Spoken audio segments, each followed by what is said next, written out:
राधे राधे। जय श्री कृष्ण। रोज 3 मिनट गीता पाठ प्रारंभ।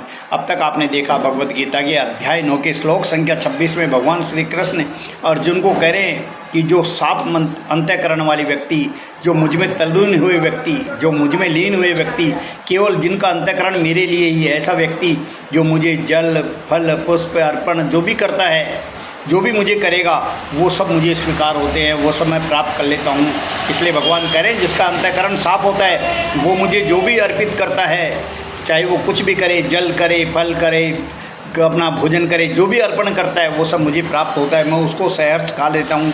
और आगे भगवान करें, यत् करोसि यद् स्नासि यजुहोसि ददासि यत् तपस्यसि कौन्ते तत् कुरुस्व मदर्पणम।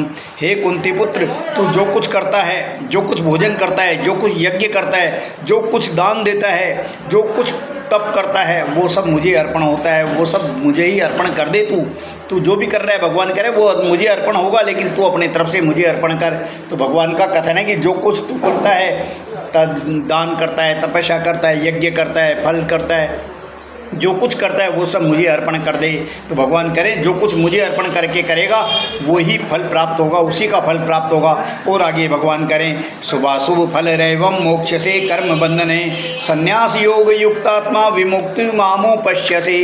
भगवान करें इस प्रकार मेरे अर्पण करने से कर्म बंधन से शुभ और अशुभ, मतलब जो भी आदमी कर्म बंधन से शुभ और अशुभ कर्म करता है उनसे मुक्त हो जाता है आदमी।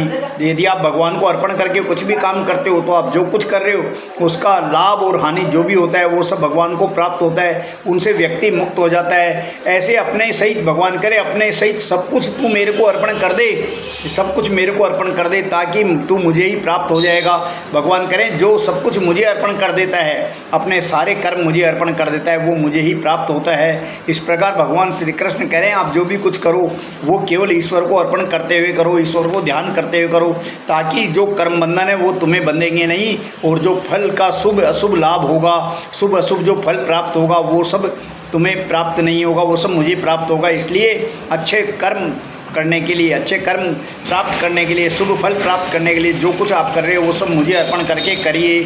आज का गीता पाठ यहीं समाप्त। मेरे इस गीता पाठ का नित्य श्रवण करें, मनन करें, और मेरे इस वीडियो को अधिक से अधिक लाइक, सब्सक्राइब, फॉलो करें ताकि मुझे मोटिवेशन प्राप्त हो सके। धन्यवाद।